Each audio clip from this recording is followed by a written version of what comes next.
When the Supreme Court struck down Roe v. Wade in June, it triggered abortion bans across the country. Pro-choice groups launched a host of legal challenges to restore access to abortion. But as of this fall, 13 states have effectively banned abortion completely, and many others have added restrictions. As a person who has experienced reproductive coercion, I didn't feel like I had a say-so with my decisions, and I feel like a lot of people are put in that position right now.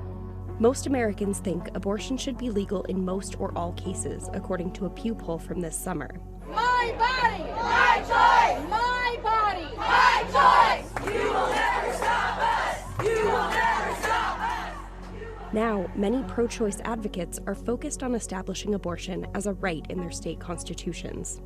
In this year's midterm, voters in 3 states may add a right to abortion in their state constitutions.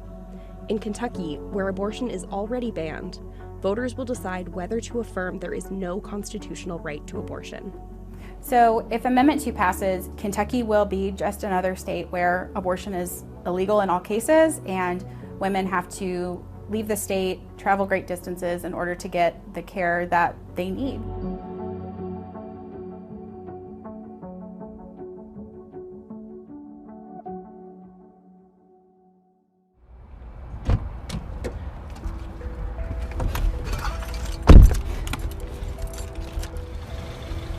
The longest drive I personally have done was to Asheville, North Carolina, which is about a 6-hour drive from Louisville each way.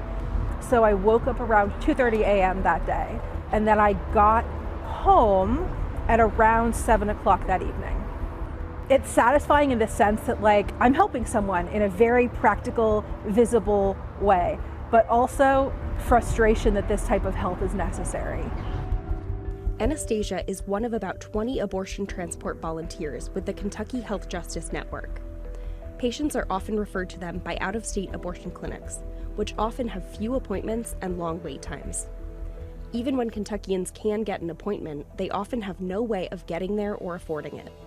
Many women got involved in the program after their own experiences with abortion or pregnancy. I grew up in Oldham County, which is a very conservative area. My parents are evangelical Southern Baptist Christians, and when I was 15, I had a pregnancy scare. I reached out to my parents for help, and the first thing that they said was, "We are not going to raise your baby." And in that instance, they immediately went to seek resources for adoption services. Luckily, I wasn't pregnant, but that had a really lasting impact on me.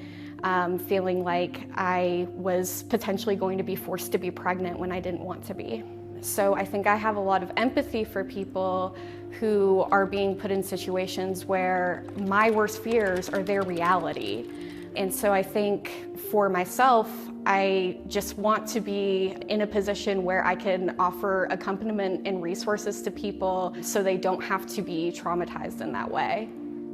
I had an abortion when I was 18, and the abortion for me was very no-brainer. It was like, this is exactly what I need to do. I also have 2 kids. Having 2 kids that could get pregnant right now is kind of scary, and I would like for them to have the same access and resources that I had. Even before the procedure was banned, abortion was not widely available in Kentucky. There were only 2 abortion clinics in the state. In 2021, those clinics performed about 4,400 abortions, most within the first several weeks after fertilization. Since Roe was overturned, 66 clinics in 15 states have stopped offering abortions. Some Americans are now an 800-mile drive from their nearest abortion clinic. In fact, 538 reported that clinics across the U.S. provided 10,000 fewer abortions in the first 2 months after Roe was overturned. If Kentuckians vote in favor of this year's ballot measure, Amendment 2, it would help preserve the current status quo, where Kentuckians are traveling more than 200 miles on average to get abortion care out of state. If Amendment 2 passes, it will lead to a permanent ban on abortion with no exceptions. Those laws don't have any exceptions for rape or incest, and they have very limited exceptions for when a woman's life is at risk.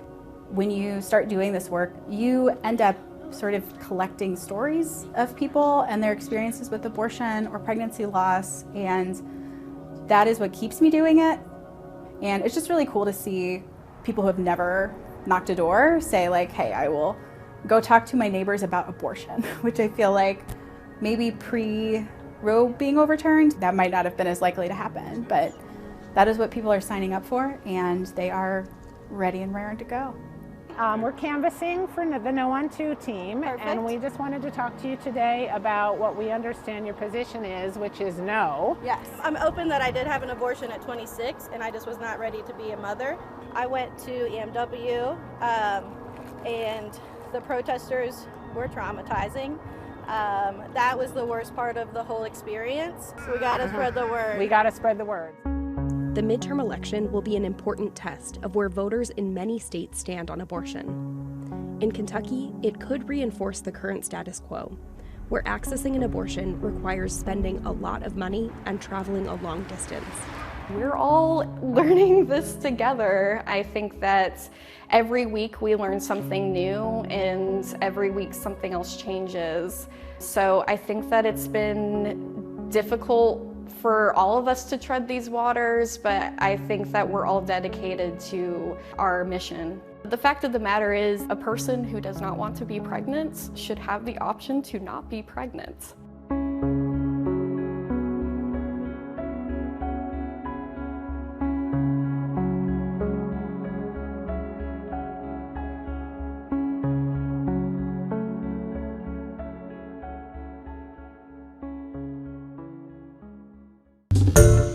Hi everyone, George Stephanopoulos here. Thanks for checking out the ABC News YouTube channel. If you'd like to get more videos, show highlights, and watch live event coverage, click on the right over here to subscribe to our channel, and don't forget to download the ABC News app for breaking news alerts. Thanks for watching.